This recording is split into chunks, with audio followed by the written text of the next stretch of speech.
My name is Jennifer. I work in the cleaning sector and am 39 years old.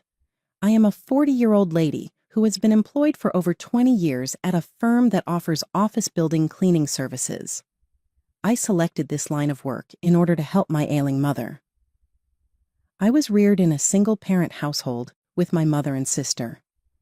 My mother was really sick at one time, and I had to drop out of technical school to take care of her. I am now really appreciative of my decision to become a cleaner after searching for a profession that would enable me to take care of my mother. The head of the firm and my senior co-workers are sympathetic to my plight and nickname me Jenny. My younger co-workers are likewise quite cute. I really believe that there isn't a better place for me to work. My sister was 19 and I was 25 when my mother died. As fall came to a close and winter arrived, she passed away. I took additional time off work since I was grieving the loss of my mother. However, the year-end cleaning season is when the business is busiest. My coworkers would still respond, "We'll wait until you are feeling better." We were grateful for their care. I would have preferred to remain at home. Although I had a sister to take care of, I truly wanted to follow in my mother's footsteps. I made the decision to keep working for my sister, who is always anxious, after we lost our mother too soon. She was a university student at the time, and I kept on giving her the help she required. As she advanced in her studies, I assisted her with the cost of her textbooks and provided a ride home when she arrived late. I gave her a suit to celebrate her landing a job. Despite having a meager salary, I made an effort to assume the position of our mother. My sister was unhappy with our living arrangement and outward appearance when our mother passed away, so she advised me to stop cleaning and look for a better career. Her remarks deeply wounded me, and at the time, I was emotionally incapable of considering changing jobs. But I always had the warm support of my coworkers at work. My sister later put a lot of effort into her job hunt and was eventually employed by a big corporation. This business is well known and frequently featured in online and television ads. Her initial pay was about double what I received. "Look, big sister, I surpassed you in just 1 month," she said, showing everyone with the excitement of a kid who has received a lot of Christmas presents. "Take a look at this pay stub. Isn't that incredible?" Big sister, you ought to acquire a decent career like mine and cease cleaning. It's not polite to say that. Although I truly enjoy my present position, the pay is obviously different. Even yet, I was sincerely glad that her efforts were appreciated. I sat in front of our mother's photo and expressed how my sister has become a respectable woman from the bottom of my heart. But over time, her actions at work led to issues. At work, she produced results, and she was proud of her boss's compliments. She received the opportunity to work on a big project shortly after joining, and I felt happy to be her sister. But every day she became more condescending toward others around her.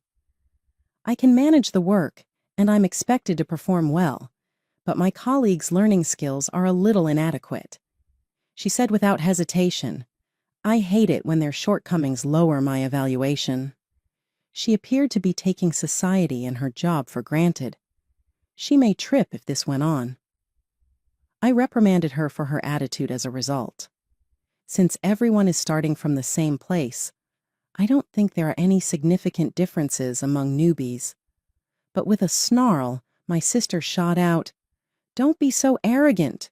You're only a cleaner with little education."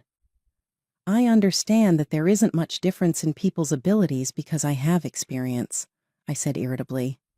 "Really? Does your organization have any recent hires with college degrees? Go tell them they're squandering their lives before you lecture me." With a dismissive chuckle, my sister left for a drink. I was concerned that she would run into problems in the future. But her inflated sense of self-worth simply got greater.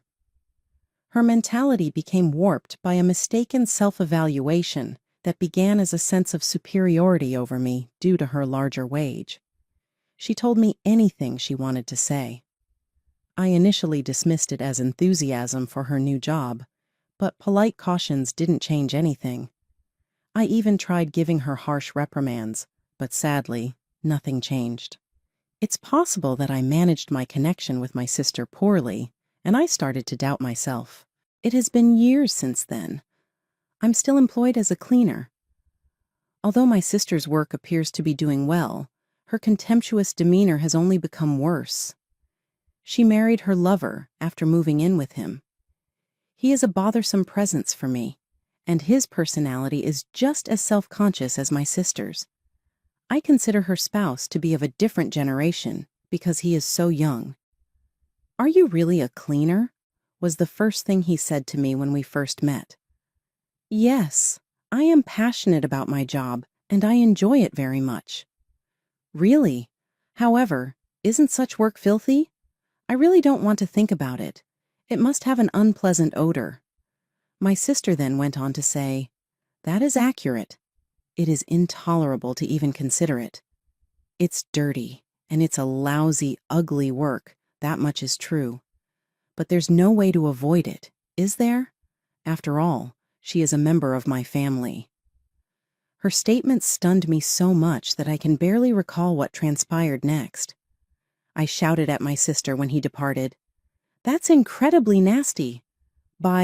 It can't be helped because I'm your family. What do you mean? You and he should both refrain from judging others based on their employment or money." My sister argued back in astonishment when I became irate, saying, "Shut up. You left the trade school and I received my university degree. In addition, he has a college degree. You are forced to accept that you make little money and settle for a lower-class job." My sister stormed away, and I sobbed in despair and fury. My mother's illness caused me to leave technical school. Despite being aware of this, my sister stated these things. Despite having a little wage, I was able to pay for my sister's schooling. I put a lot of effort into taking our mother's place. My interactions with my sister were the error. Her usage of the adjective ugly disturbed me as I peered into the mirror through tears. My sister's face looks like mine. Even if I'm not very attractive, I shouldn't be viewed as such. Maybe I haven't been paying much attention to how I look. Whether I changed and paid more attention to how I looked, I wonder whether she would see me differently. But no matter how much I clean up, my sister's personality won't alter. Her obsessive self-awareness has only increased after she married someone who shares her ideals. Despite talking to my coworkers, I feel like there is nothing further I can do to improve my connection with my sister. In the middle of this, my sister and her husband sent me a postcard. It read, "We're having a housewarming party." I had never heard of this before. It appears to be a detached home based on the address. I was a little disappointed. I would have congratulated her and assisted with the transfer if she had told me. After a while, I made the decision to give her a call. "Hello, I received your postcard." "Oh, you got it?" Over the phone, I could hear my sister's happy voice. "Notice that this home is detached. It's because I'm successful that we're youthful. Nobody else was capable of doing it. Yes, that's really great." Even though my sister was still boasting, I was moved by nostalgia and paid close attention to what she had to say. Later, I began discussing myself. "In fact, your organization's cleaning contract was just awarded to my company. We may occasionally cross paths." "Oh, that's fantastic. There aren't many opportunities to enter such a large structure outside of cleaning, are there?" That's where she ought to have stopped. "That's fantastic. In addition, I currently have a boyfriend." "Really?" My sister sounded taken aback. "He's older and very amazing, yes. I put a lot of effort into taking care of my skin after hearing what you had to say, and he fell in love with me right away." I made a joke. My sister then responded, "It's because of me, isn't it?" That is a significant accomplishment. She's not totally without merit, though. I would want to present him to you, by the way.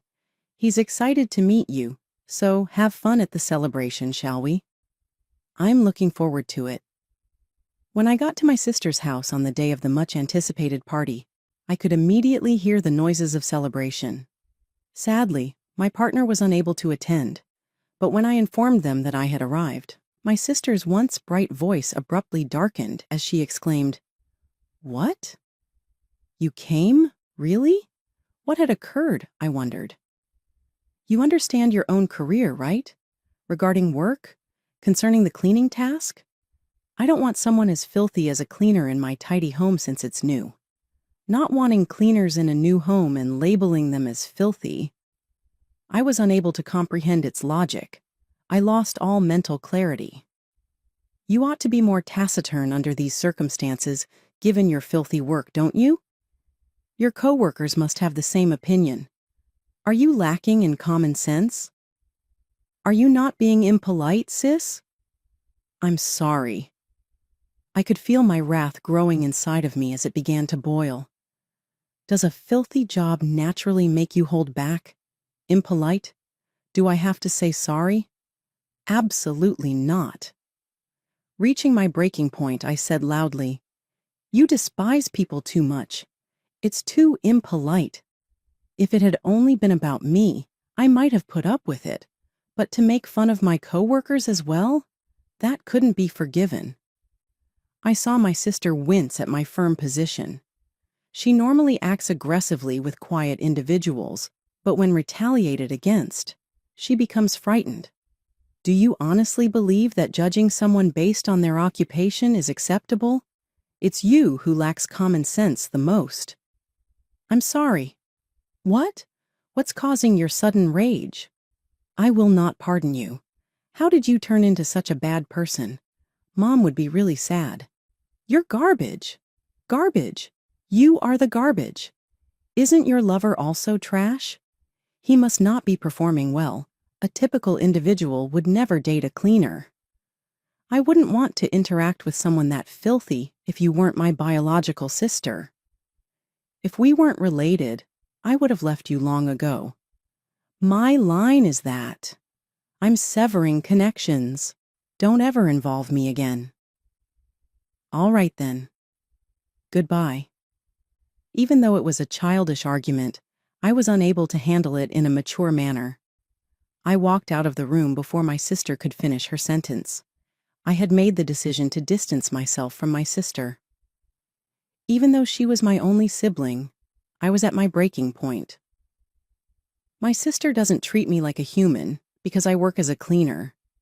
Beyond the fact that we are sisters, our values are too different, so it would be best for us both to stop participating. It's all right. My sister is a grown-up already. Goodbye. I've resolved my emotions. It has been many months since I made the decision to break off my relationship with my sister. Coincidentally, I was given the task of cleaning the building where my sister works. It could have been the president showing consideration, but I was reluctant to depart. However, it's my policy to give my best to the task I'm assigned. Suppressing my feelings, I headed to my sister's company. The structure was very enormous and large, with such a wide space. I probably wouldn't run into my sister. Even if we did meet, she might not notice me. Thinking this made me feel a bit better. Pushing a cart loaded with cleaning supplies, I tried to focus on cleaning that afternoon. While mopping the floor, a group of about 5 people were talking while drinking canned coffee at a vending machine. I'm extremely sorry for the inconvenience. Please ponder more before you act. Given your length of service on this team, you ought to report and confer before it becomes an issue for everyone. Yes, I do comprehend. The same error has already occurred 3 times this quarter. I'm sorry. Everyone helped to make up for the mistake made by the person offering the apology. Well done.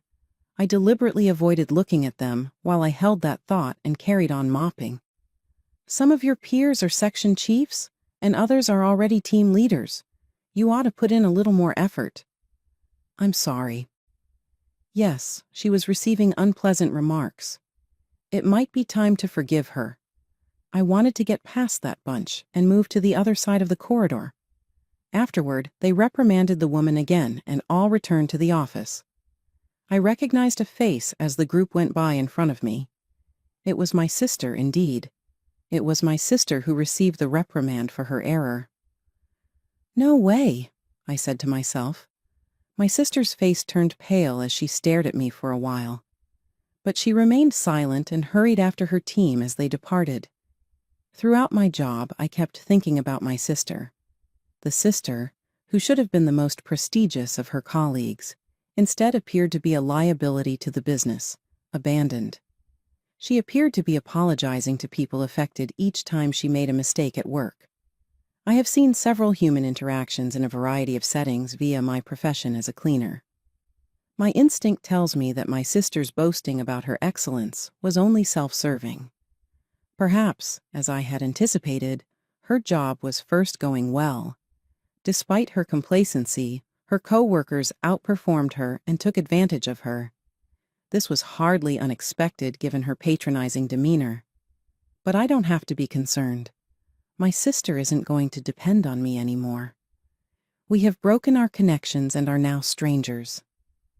While cleaning the lobby a few days after discovering this news, I ran across my sister once more. My sister and someone else emerged from the elevator. "My bad. I forgot to bring the paper bag with the samples. I'll go grab it, haha. Wait here, please." "I'll go. It's all right. In any case, I'm worthless. Take care of me when you are promoted again in exchange. I'm going to go grab it now." Apparently her younger co-worker, the man enthusiastically boarded the elevator and returned to get the misplaced item. Nevertheless, she used to constantly insult me and assert her competence. I felt sorry for my sister as I watched her huddle in a corner of the foyer. One of my co-workers muttered, "Hey, isn't that your sister you talked about before?" while I was cleaning the leaves off a lobby plant. Yes, indeed, she appears to be making mistakes. Please keep quiet about it. Before heading back to their apartment, my colleague gave my sister a troubled glance.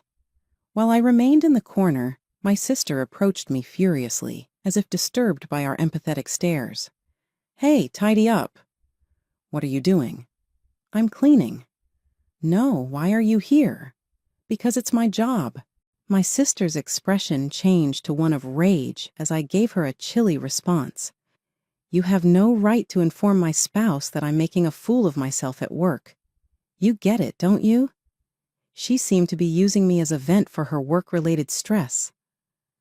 My sister increased her voice, drawing the attention of others around us. Being aware of the people around me, I muttered softly, "You're drawing attention. Stop talking. You uneducated guy, don't boss me about." She couldn't help but notice the others watching. "Please keep it down." My sister yelled, "Don't touch me," as I reached for her hand. "You're filthy," as he firmly pushed my fingers away. She kept hurling obscenities as she hastily cleaned the place I touched. "Aren't you threatening to harm me? I take it you want money? What amount are you requesting? Dangers? Cash? What are you discussing?" Confused, I asked, "You understand? Don't discuss this with my spouse." "You fool!" she screamed. "Oh, I see. Do you feel ashamed of the numerous errors you make at work? Or is it a result of your sluggish job advancement? Which one would you prefer that I not bring up?" I retorted. "Both, obviously," said my sister. She appeared sincere in her fear that I would bring up her actions at work with her spouse. "By the way, are you also putting on a facade for your husband?" I asked in a provocative manner. "Stop talking," she shot back. "What can trash like you say?" Using such strong language, calling someone garbage. My sister persisted in insulting me without regard for other people's perceptions. She looks to be under a lot of stress because of the firm. Maybe she's trying to lighten her heart by making fun of me. "I am not your punching bag." A man's voice from behind cut in at that moment. "Hey, that's no way to treat a cleaner." "Quiet!"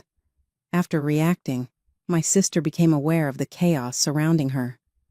Glancing around, unable to stand her excessive rudeness any longer, a man from the crowd, an older man with gray hair and a nice outfit, stepped forward.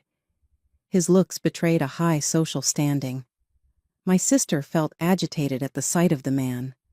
The man stood beside me and touched my back tenderly. "You should refrain from using derogatory terms, such as labeling someone unclean or untalented. That is not acceptable. Please give her your apologies." I yelled back, "This is just a sibling argument. We were supposed to have cut off family ties, remember?" "Shut up," shot back my sister. She was tough with me, yet gentle with the gray-haired man.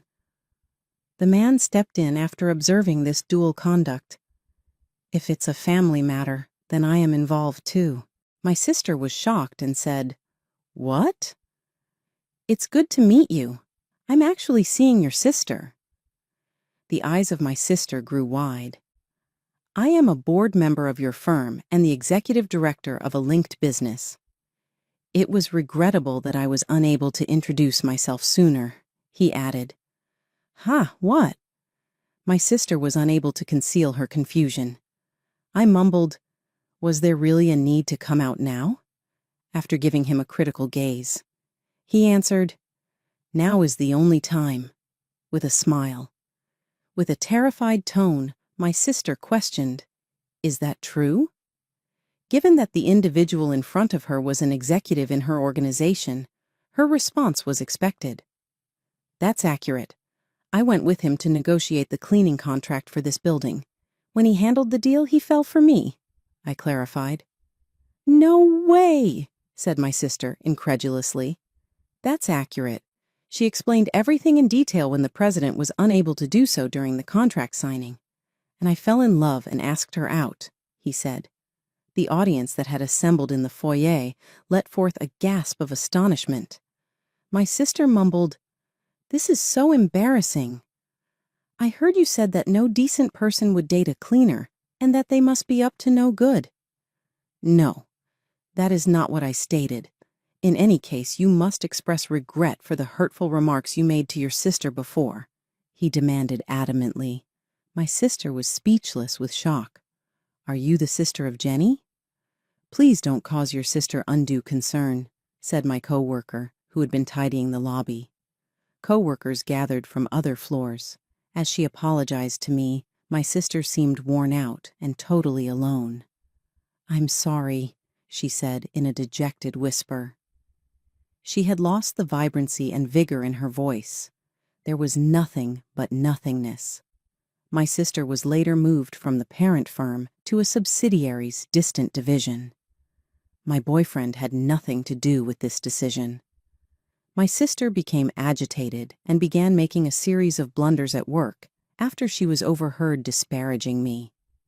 This action was judged essential as her job status became precarious.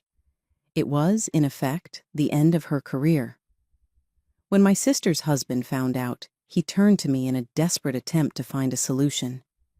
"I take it you're seeing a director at my wife's business? How come you didn't inform me earlier? Could you please put my wife back in her previous role?" "Desperately," he begged. Regretfully, I replied with a remorseful, "I'm sorry." I didn't agree with his plea. They probably had to sell the new house they had built because they couldn't afford the mortgage with their lower income after the demotion. I am no longer involved in my sister's and her husband's later situation. In the meanwhile, I got married to my fiancé, and we're content in our brand new house. My on-site job has dropped, but I still run the cleaning company. That's because I became the cleaning company's president and took over its administration. I accepted the offered position as president because I love the organization where I have worked for so long, despite my numerous concerns and worry. I plan to continue working with pride at this cherished organization, regardless of what others may think. I spent over a year abroad in search of excitement and employment. I rented out my condo to a friend during that period, with the perfect intention to resume my normal life once I returned. But in actuality, my flat has been empty for the past 6 months, since my friend who lived there got married and moved out.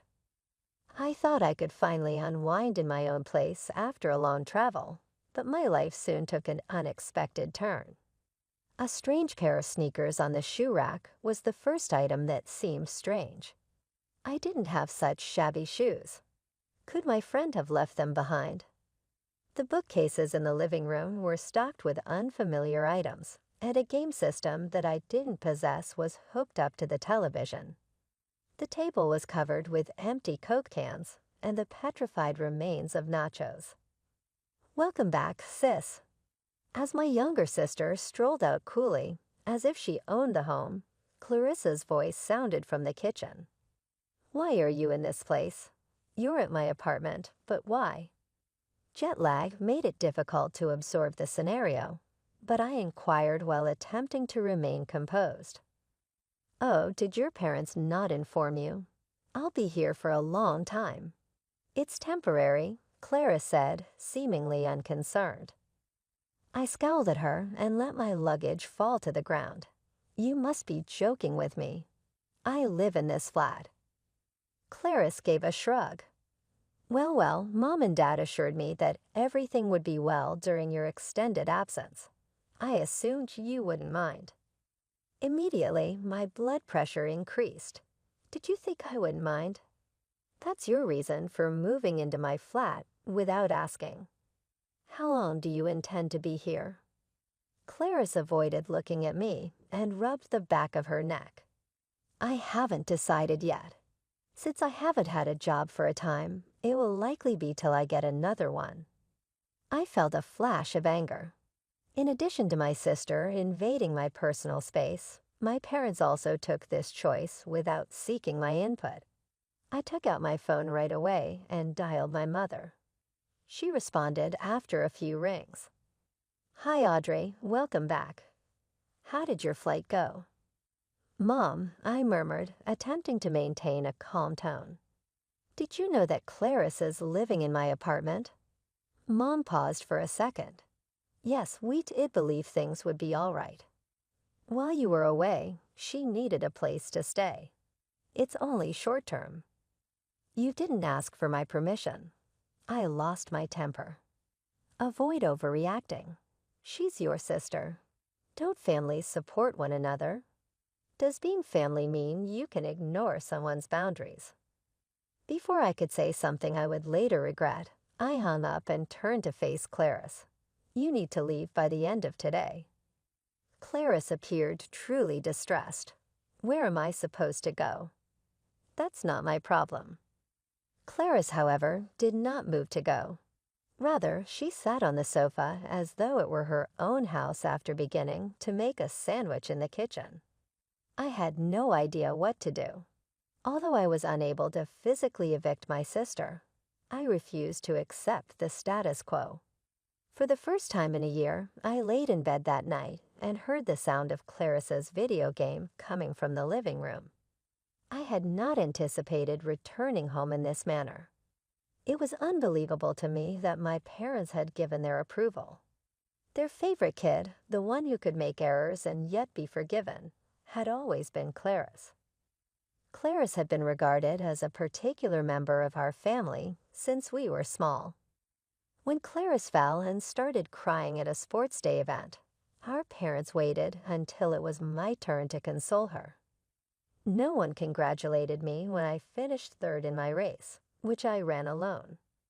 When Clarice failed an exam in middle school, our parents kindly told her, "You're just not good at studying," and arranged for a tutor for her. They told me, "You could have done better," and limited my extracurricular activities when I received an A. When Clarice and her friends went to the mall after curfew in high school, our parents chuckled and said, "Did you have fun?" I was punished for a week when I was just 5 minutes late. "She's learned her lesson," they said, forgiving her even when she used Dad's credit card without authorization. However, my stipend was cut when I purchased stationery.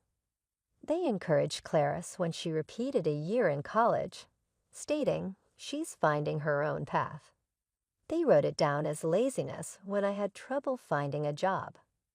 No one ever questioned this unwritten norm of uneven treatment. Cleaning up after my sister had taken up much of my life, but this time it had gone too far. I tried to speak with Clarice again the following morning, hoping she had cooled down and realized her mistake. "Clarice, when are you leaving?" "I don't know," she said, not even stopping her game. "We don't mind, Mom and Dad said. Since you're seldom here and I don't have a job, you don't really need the room, do you?" I was taken aback by her boldness. I vented to my fiancé, Glenn, and tried to persuade my parents to talk sense into Clarice's head that day.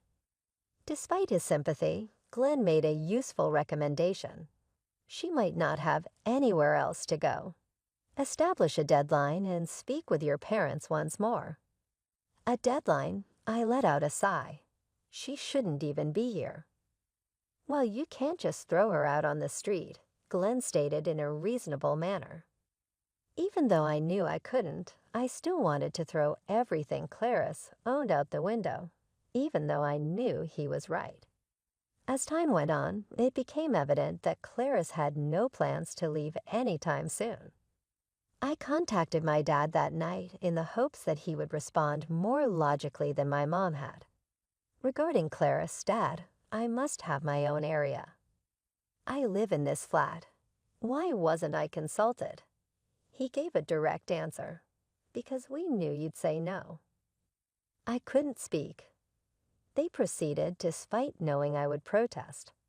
I hung up and paced my flat in rage. Clarice had taken over my life and made my house a mess, and my parents didn't seem to understand that I should be angry since family helps each other. I couldn't finish this issue in a single day. Clarice didn't appear to be planning to leave, and she didn't try to find a job or a place to live. My family fully supported her. Even though this was just the beginning, I had a gut feeling that things wouldn't work out. Tension dominated the following few days. With Clarice still occupying the sofa like a permanent fixture, arguments and passive-aggressive interactions were the norm. Once my haven, the flat now seemed like a jail where I shared a cell with a rude roommate. Clarice always replied to my attempts to reason with her with a lack of interest or weak justifications. She would remark, "I'm looking for a job," while she browsed through her phone. Or she would say, "I have nowhere else to go," while lying on the couch. While I was at work, there were breadcrumbs all over the couches. Her days appeared to be spent relaxing at the apartment. I called Glenn every night to vent my anger. She isn't possible. She isn't even looking for a job or another place to live. Glenn let out a sigh. "I understand your frustration, Audrey, but have you and your parents really had a conversation to establish a clear deadline? They must realize how much this is impacting you." He was correct. Nothing was being resolved by phone conversations, and unless I adopted a more assertive position, this may turn into a permanent problem. Pulling myself together, I contacted my mother and suggested we have a family meeting. After some hesitation, she consented. My parents' residence is where we agreed to meet. The mood was strained when I got there. My mother smiled nervously as she greeted me. My dad had a grim look on his face, and as soon as she walked in, Clarice sat down in a chair and stared at her phone as though she had more important things to do. My mom whispered, "Audrey," and ushered me in. "Will you sit down? I brewed coffee." "I'm not in need of coffee." I started by describing how Clarice had taken over my place, saying, "We need to talk." However, my father crossed his arms and sat back in his chair. What is there to discuss? Family members are meant to support one another. Seeing the word help made me furious. Aid. She's taking over my space without my consent and isn't even looking for another location.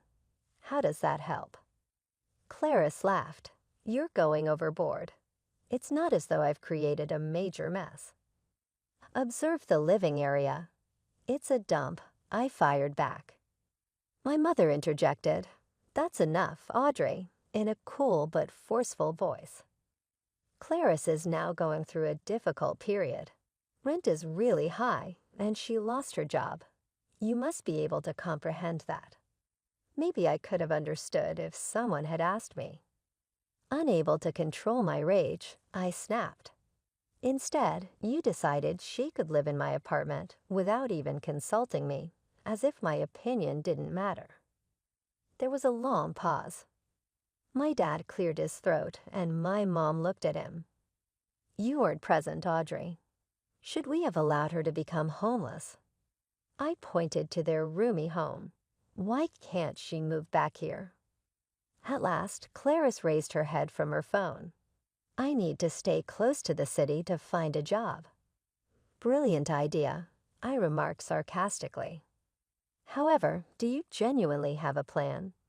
Do you intend to squat in my flat indefinitely, or are you even looking for work? Clarice said, I'm thinking about it, averting my eyes. I turned to face my parents and stated, that's not good enough.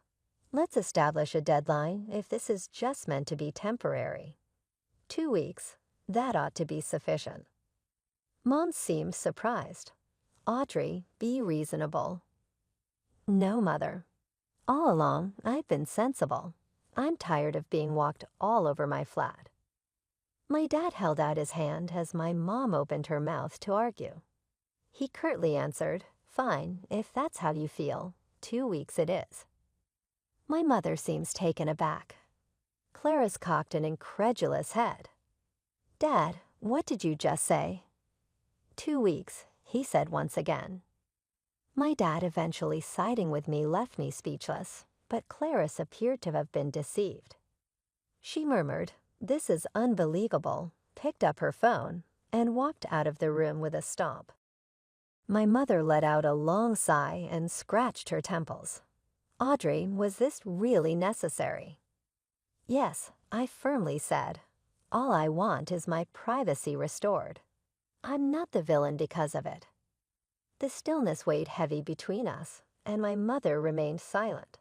I felt guilty in part. She was obviously trying to assist Clarice, but I also felt a spark of optimism for the first time in days. I had the impression that I could influence the situation to some extent. I departed early for work the next morning. Clara sent me a message at around noon, saying, you didn't have to corner me like that.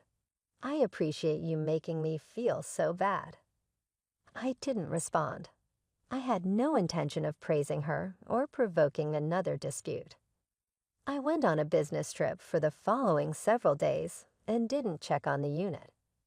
After a few days, I came home and met Julia, my neighbor, in the hallway.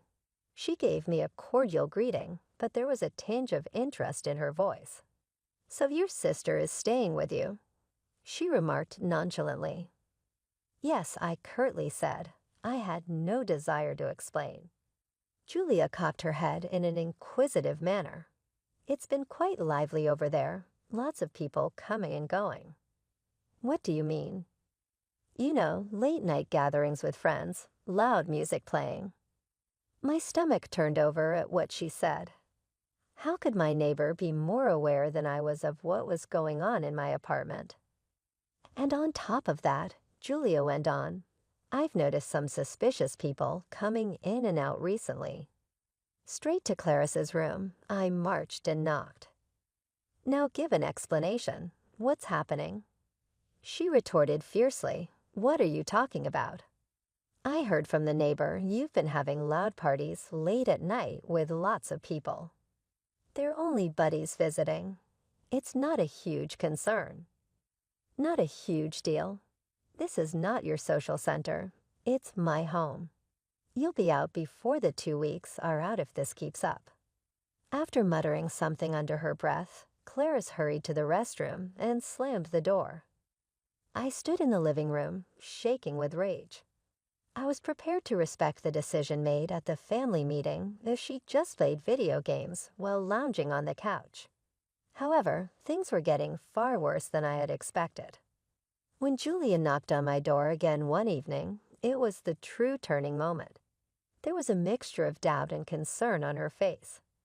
After looking over her shoulder, she lowered her voice and said, "Audrey, I wasn't sure if I should say this, but I saw your sister meeting some suspicious people in the parking lot."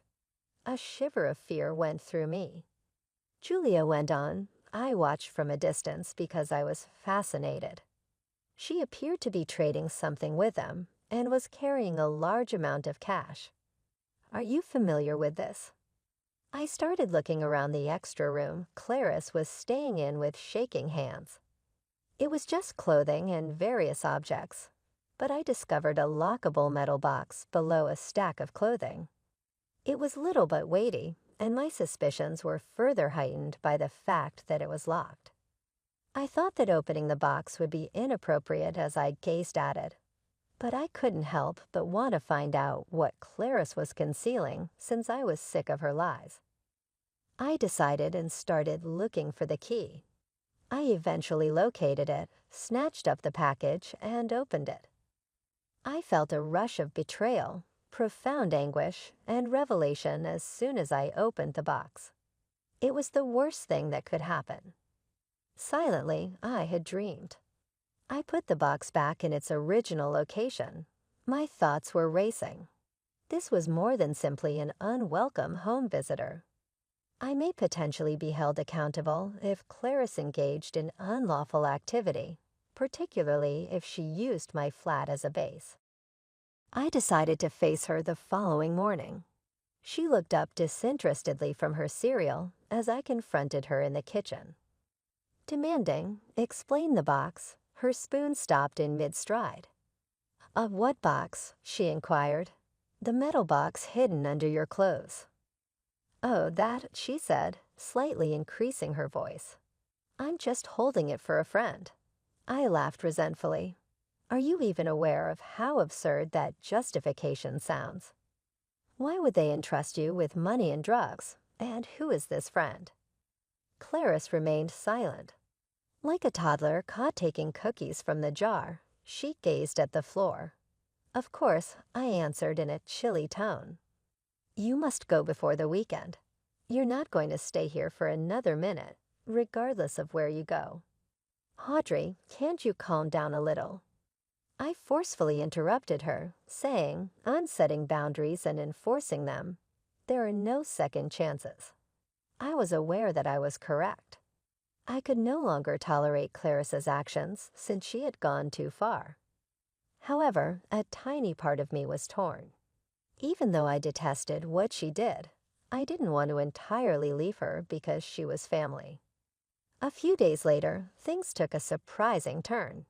There was a knock on the door when I was seated in the living room. Daniel, Clarice's ex-boyfriend, was standing there when I opened it. He said, "It's about Clarice," with a serious expression. "I thought I should warn you." His tone was solemn as he met my gaze directly.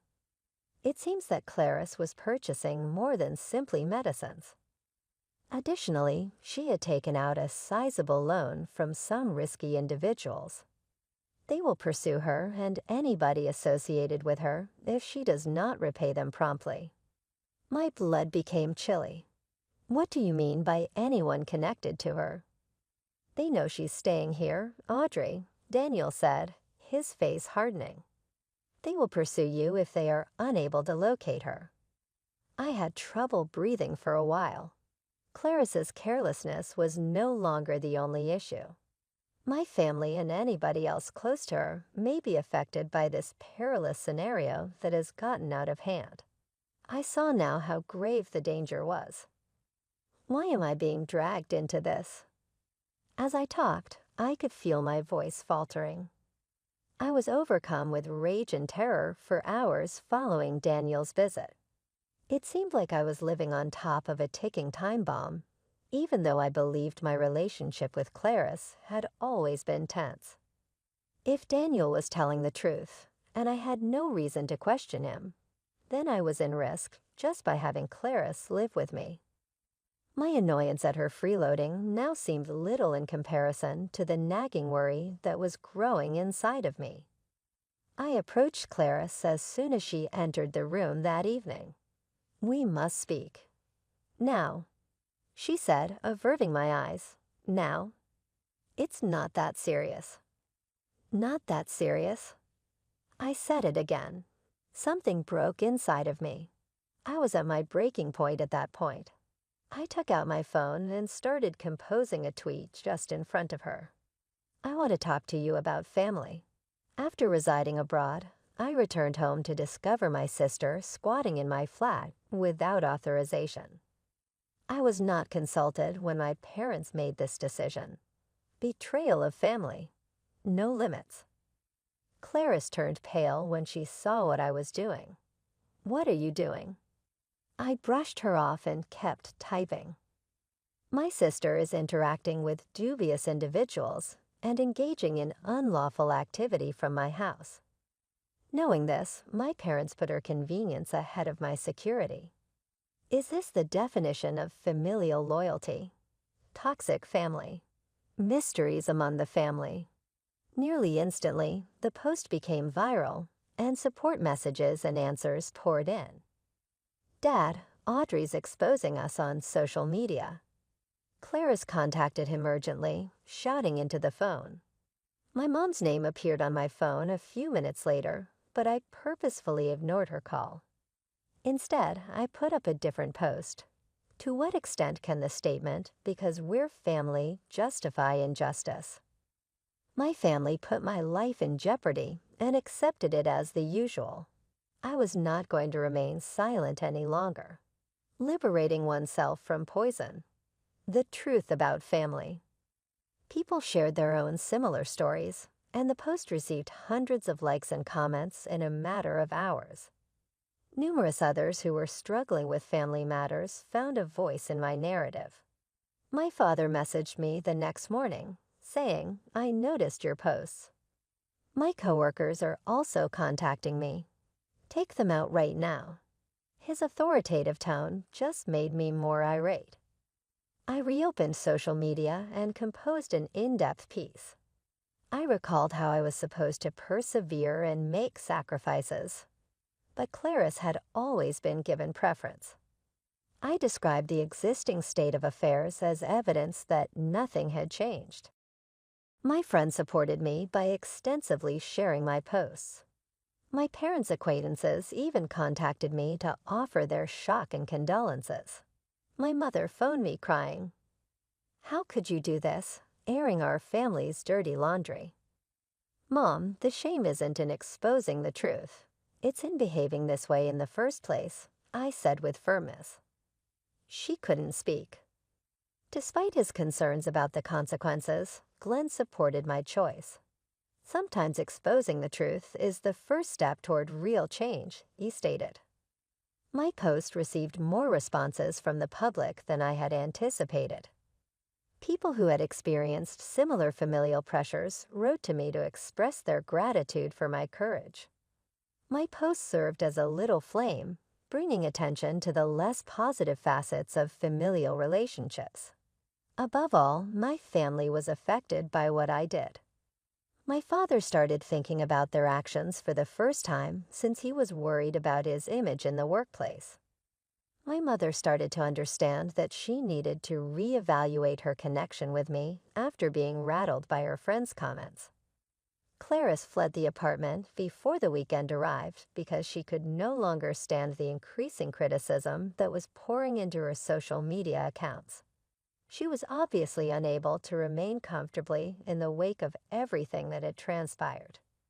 I went to the police when she moved out. Clarice and the illicit acts of the people she had been hanging out with were reported by me. She hasn't been caught yet, but it's probably only a matter of time. Her precise whereabouts is still unknown. I've discovered that sometimes speaking the truth is the best way to exact revenge. I'm done keeping quiet to preserve my family's reputation. Family is important, but only when there is mutual respect for each other's boundaries. I said in my final post. You are not alone if you are reading this and going through a similar ordeal. The reality of family, the beginning of transformation. I learned a lot about my connection with my family from this event. Sometimes the most difficult choices are the correct ones to make, and there are instances when attempting to assist individuals you care about might put you in danger.